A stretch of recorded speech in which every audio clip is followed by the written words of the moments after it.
ओम शांति। आज बाबा की 15/2/2025 की साकार मुरली के महावाक्य हैं। मुरली का सार है, मीठे बच्चे, तुम्हें दैवी धर्म और श्रेष्ठ कर्म सिखलाते हैं, इसलिए तुमसे कोई भी आसुरी कर्म नहीं होने चाहिए। बुद्धि बहुत शुद्ध चाहिए। प्रश्न है, देह अभिमान में आने से पहला पाप कौन सा होता है? उत्तर है, अगर देह अभिमान है तो बाप की याद के बजाय देहधारी की याद आएगी, कुदृष्टि जाती रहेगी, खराब ख्यालात आएंगे। यह बहुत बड़ा पाप है। समझना चाहिए माया वार कर रही है, फौरन सावधान हो जाना चाहिए। ओम शांति। रूहानी बाप रूहानी बच्चों को समझा रहे हैं। रूहानी बाप आए कहाँ से हैं? रूहानी दुनिया से, जिसको निर्वाण धाम अथवा शांति धाम कहा जाता है। यह तो है गीता की बात। तुमसे पूछते हैं, यह ज्ञान कहाँ से आया? बोलो, यह तो वही गीता का ज्ञान है। गीता का पाठ चल रहा है और बाप पढ़ाते हैं। भगवान वाच है ना, और भगवान तो एक ही है, वह है शांति का सागर। रहते भी हैं शांति धाम में, जहाँ हम भी रहते हैं। बाप समझाते हैं कि यह है पतित पावन, यह है पतित दुनिया, पाप आत्माओं की तमो प्रधान दुनिया। तुम भी जानते हो बरोबर, हम आत्माएं इस समय तमो प्रधान हैं। 84 का चक्र खाकर सतो प्रधान से अब तमो प्रधानता में आए हैं। यह पुरानी अथवा कलयुगी दुनिया है ना। यह नाम सभी इस समय के हैं। पुरानी दुनिया के बाद फिर नई दुनिया होती है। भारतवासी यह भी जानते हैं कि महाभारत लड़ाई भी तब लगी थी जब दुनिया बदलनी थी। तभी बाप ने आकर राजयोग सिखलाया था। सिर्फ भूल क्या हुई, एक तो कल्प की आयु भूल गए हैं और गीता के भगवान को भूले हैं। श्री कृष्ण को तो गॉड फादर कह नहीं सकते। आत्मा कहती है, हे गॉड फादर, तो वह निराकार हो गया। निराकार बाप आत्माओं को कहते हैं कि मुझे याद करो, मैं ही पतित पावन हूँ। मुझे बुलाते भी हैं, हे पतित पावन। श्री कृष्ण तो देहधारी है ना, मुझे तो कोई शरीर है नहीं। मैं निराकार हूँ, मनुष्यों का बाप नहीं, आत्माओं का बाप हूँ। यह तो पक्का कर लेना चाहिए। घड़ी घड़ी हम आत्माएं इस बाप से वर्षा लेती हैं। अभी 84 जन्म पूरे हुए हैं। बाप आया है, बाबा बाबा ही करते रहना है। बाबा को बहुत याद करना है। सारा कल्प जिस्मानी बाप को याद किया। अभी बाप आए हैं और मनुष्य सृष्टि से सब आत्माओं को वापस ले जाते हैं, क्योंकि रावण राज्य में मनुष्यों की दुर्गति हो गई है। इसलिए अब बाप को याद करना है। यह भी मनुष्य कोई समझते नहीं कि अभी रावण राज्य है। रावण का अर्थ ही नहीं समझते। बस एक रस्म हो गई है दशहरा मनाने की। तुम कोई अर्थ थोड़े ही समझते थे, अभी समझ मिली है औरों को भी समझ देने के लिए। अगर औरों को नहीं समझा सकते हो तो गोया खुद नहीं समझते हो। बाप में सृष्टि चक्र का ज्ञान है। हम उनके बच्चे हैं, तो बच्चों में भी यह नॉलेज रहनी चाहिए। तुम्हारी यह है गीता पाठशाला। उद्देश्य क्या है? यह लक्ष्मी नारायण बनना। यह राजयोग है। नर से नारायण, नारी से लक्ष्मी बनने की नॉलेज है। वो लोग कथाएं बैठ सुनाते हैं, यहाँ तो हम पढ़ते हैं। हमको बाप राजयोग सिखलाते हैं। यह सिखाते ही हैं कल्प के संगम युग पर। बाप कहते हैं, मैं पुरानी दुनिया को बदल नई दुनिया बनाने आया हूँ।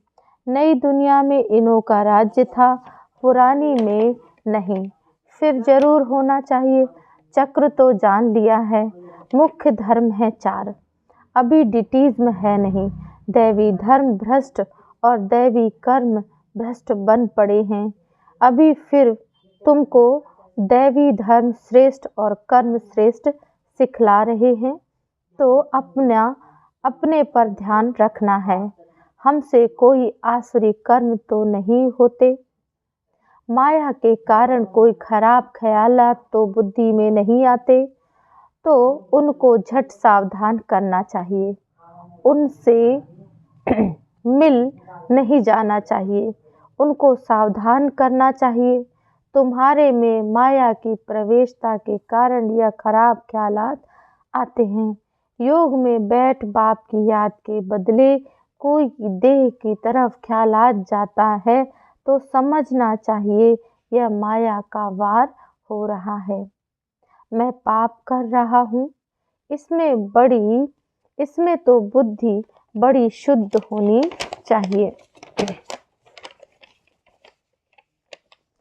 हंसी मजाक में भी बहुत नुकसान होता है, इसलिए तुम्हारे मुख से सदैव शुद्ध वचन निकलने चाहिए, कुवचन नहीं, हंसी मजाक आदि भी नहीं। ऐसे नहीं कि हमने तो हंसी की थी, वह भी नुकसान कारक हो जाती है। हंसी भी ऐसी नहीं करनी चाहिए जिसमें विकारों की वायु हो। बहुत खबरदार रहना है। तुमको मालूम है नागे लोग हैं, उनके ख्याल विकारों की तरफ नहीं जाएंगे, रहते भी अलग हैं, परंतु कर्मेंद्रियों की चलायमानी सिवाय योग के कभी निकलती नहीं। काम शत्रु ऐसा है जो किसको भी देखेंगे योग में पूरा नहीं होंगे तो चलायमानी जरूर होगी। अपनी परीक्षा लेनी होती है। बाप की याद में ही रहो तो यह कोई भी प्रकार की बीमारी ना रहे। योग में रहने से यह नहीं होता है। सतयुग में तो कोई भी प्रकार का गंध नहीं होता। वहाँ रावण की चंचलता होती ही नहीं जो चलाए मानी हो। वहाँ तो योगी लाइफ होती है। यहाँ भी अवस्था बड़ी पक्की चाहिए। योग बल से यह सब बीमारियाँ बंद हो जाती हैं। इसमें बड़ी मेहनत है। राज्य लेना कोई मासी का घर नहीं है, पुरुषार्थ तो करना ही है। ऐसे नहीं बस हो जो भाग्य में हो सो मिलेगा। धारणा ही नहीं करते गोया पाई पैसे के पद पाने लायक हैं। सब्जेक्ट्स तो बहुत होती है ना, कोई ड्राइंग में कोई खेल में मार्क्स ले लेते हैं, वह है कॉमन सब्जेक्ट। वैसे ही यहाँ भी सब्जेक्ट्स है, कुछ ना कुछ मिलेगा, बाकी बादशाही नहीं मिलेगी। वह तो सर्विस करेंगे तब बादशाही मिलेगी। उसके लिए बहुत मेहनत चाहिए।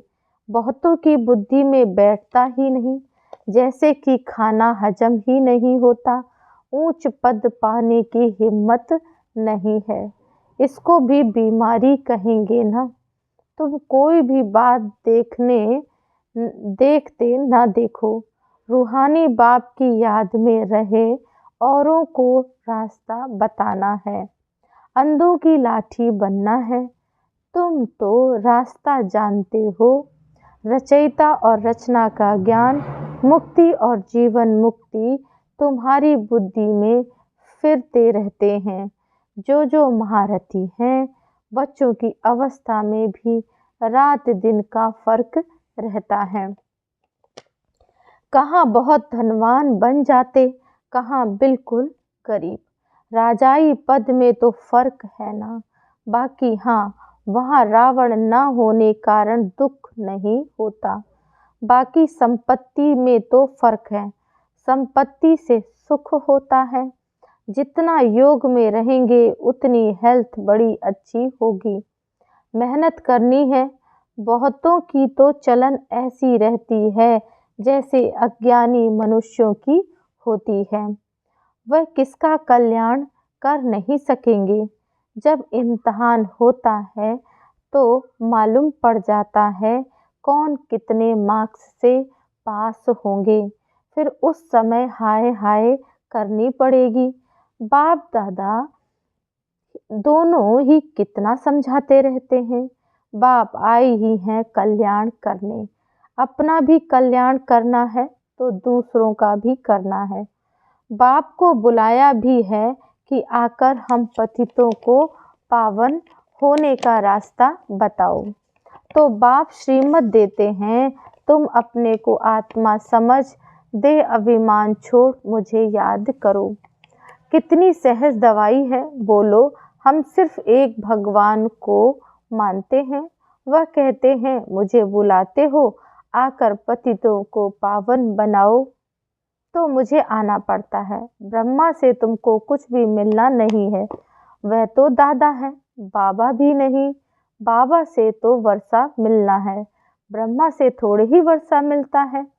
निराकार बाप इन द्वारा एडॉप्ट कर हम आत्माओं को पढ़ाते हैं, इनको भी पढ़ाते हैं। ब्रह्मा से तो कुछ भी मिलने का नहीं है, वर्षा बाप से ही मिलता है, इनके द्वारा। देने वाला एक है, उनकी ही महिमा है, वही सर्व का सद्गति दाता है। वह तो पूज्य से फिर पुजारी बनते हैं। सतयुग में थे, फिर 84 जन्म भोग, अब पतित बने हैं, फिर पूज्य पावन बन रहे हैं। हम बाप द्वारा सुनते हैं, कोई मनुष्य से नहीं सुनते। मनुष्यों का है ही भक्ति मार्ग, यह है रूहानी ज्ञान मार्ग। ज्ञान सिर्फ एक ज्ञान सागर के पास ही है, बाकी यह शास्त्र आदि सब भक्ति के हैं। शास्त्र आदि पढ़ना यह सब है भक्ति मार्ग। ज्ञान सागर तो एक ही बाप है, हम ज्ञान नदियाँ ज्ञान सागर से निकली हैं, बाकी वह पानी का सागर और ज्ञान नदियाँ। बच्चों को यह सब बातें ध्यान में रहनी चाहिए। अंतर्मुख हो बुद्धि चलानी चाहिए, अपने आप को सुधारने के लिए अंतर्मुखी हो जांच करो। अगर मुख से कोई कुवचन निकले या कुदृष्टि जाए तो अपने को फटकारना चाहिए। हमारे मुख से कुवचन क्यों निकले, हमारी कुदृष्टि क्यों गई, अपने को चमाट भी मारनी चाहिए। घड़ी घड़ी सावधान करना चाहिए, तब ही ऊंच पद पा सकेंगे। मुख से कटु वचन ना निकले। बाप को तो सब प्रकार की शिक्षाएं देनी होती हैं, किसको पागल कहना यह भी कटु वचन है। मनुष्य तो जिसके लिए भी जो आता है वह कहते रहते हैं, जानते कुछ भी नहीं कि हम किसकी महिमा गाते हैं। महिमा तो करनी चाहिए एक ही पतित पावन बाप की, और तो कोई है नहीं। ब्रह्मा विष्णु शंकर को भी पतित पावन नहीं कहा जाता, यह तो किसको पावन नहीं बनाते। पतित से पावन बनाने वाला एक ही बाप है। पावन सृष्टि है ही नई दुनिया, वो तो अभी है नहीं। प्यूरिटी है ही स्वर्ग में, पवित्रता का सागर भी है, या तो है ही रावण राज्य। बच्चों को अभी आत्म अभिमानी बनने की बहुत बहुत मेहनत करनी चाहिए।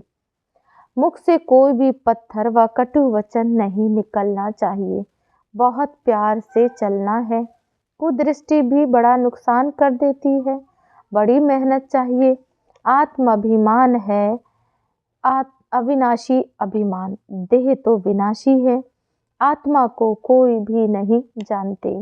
आत्मा का भी बाप तो जरूर कोई होगा ना, कहते भी हैं सब भाई भाई हैं, फिर सब में परमात्मा बाप विराजमान कैसे हो सकता है, सभी बाप कैसे हो सकते हैं, इतना भी अक्ल नहीं है। सबका बाप तो एक ही है, उनसे ही वर्षा मिलता है, उसका नाम है शिव। शिवरात्रि भी मनाते हैं, रुद्र रात्रि व श्री कृष्ण रात्रि नहीं कहते। मनुष्य तो कुछ भी नहीं समझते, कहेंगे यह सब उनके रूप हैं, उनकी ही लीला है। तुम अभी समझते हो बेहद के बाप से बेहद का वर्षा मिलता है, तो उस बाप की श्रीमत पर चलना है। बाप कहते हैं मुझे याद करो, लेबर्स को भी शिक्षा देनी चाहिए, तो उन्हों का भी कुछ कल्याण हो जाए, परंतु खुद ही याद नहीं करते तो औरों को क्या याद दिलाएंगे। रावण एकदम पतित बना देते हैं, फिर बाप आकर परिस्तानी बनाते हैं। वंडर है ना, कोई की भी बुद्धि में यह बातें नहीं हैं। यह लक्ष्मी नारायण कितना ऊंच परिस्तानी से फिर कितना पतित बन जाते हैं। इसलिए ब्रह्मा का दिन ब्रह्मा की रात गाई हुई है। शिव के मंदिर में तुम बहुत सर्विस कर सकते हो। बाप कहते हैं तुम मुझे याद करो, दर दर भटकना छोड़ दो। यह ज्ञान है ही शांति का। बाप को याद करने से ही तुम सतो प्रधान बन जाएंगे। बस यही मंत्र देते रहो। कोई से भी पैसा नहीं लेना चाहिए जब तक पक्का ना हो जाए। बोलो, प्रतिज्ञा करो, हम पवित्र रहेंगे, तब हम तुम्हारे हाथ का खा सकते हैं, कुछ भी ले सकते हैं। भारत में मंदिर तो बहुत ढेर हैं। फॉरेनर्स आदि जो भी आए उनको यह संदेश तुम दे सकते हो कि बाप को याद करो। अच्छा, मीठे मीठे सिकिलदे बच्चों प्रति माता पिता बाप दादा का याद प्यार और गुड मॉर्निंग। रूहानी बाप की रूहानी बच्चों को नमस्ते। हम रूहानी बच्चों की रूहानी बाप दादा को नमस्ते। ओम शांति। धारणा के लिए मुख्य सार है। पहली पॉइंट, कभी भी ऐसी हंसी मजाक नहीं करनी है जिसमें विकारों की वायु हो। अपने को बहुत सावधान रखना है, मुख से कटु वचन निकालने नहीं है। दूसरी पॉइंट है, आत्माभिमानी बनने की बहुत बहुत प्रैक्टिस करनी है। सबसे प्यार से चलना है, कुदृष्टि नहीं रखनी है। कुदृष्टि जाए तो अपने आप को आप ही सजा देनी है। वरदान, निरंतर याद और सेवा के बैलेंस से बचपन के नाज रखने समाप्त करने वाले वानप्रस्थी भाव। छोटी छोटी बातों में संगम के अमूल्य समय को गंवाना बचपन के नाज नखरे हैं। अब यह नाज नखरे शोभते नहीं। वानप्रस्थ में सिर्फ एक ही कार्य रह जाता है, बाप की याद और सेवा। इसके सिवाय और कोई भी याद ना आए। उठो तो भी याद और सेवा, सो तो भी याद और सेवा। निरंतर यह बैलेंस बना रहे। त्रिकालदर्शी बनकर बचपन की बातें व बचपन के संस्कारों का समाप्ति समारोह मनाओ, तब कहेंगे वानप्रस्थी। स्लोगन है, सर्व प्राप्तियों से संपन्न आत्मा की निशानी संतुष्टता है। संतुष्ट रहो और औरों को संतुष्ट करो। आज का व्यक्त इशारे है, एकांत एक तो स्थूल होती है, दूसरी सूक्ष्म होती है। एकांत के आनंद के अनुभवी बन जाओ तो बाह्य मुक्ता अच्छी नहीं लगेगी। अव्यक्त स्थिति को बढ़ाने के लिए एकांत में रुचि रखनी है। एकता के साथ एकांत प्रिय बनना है। ओम शांति।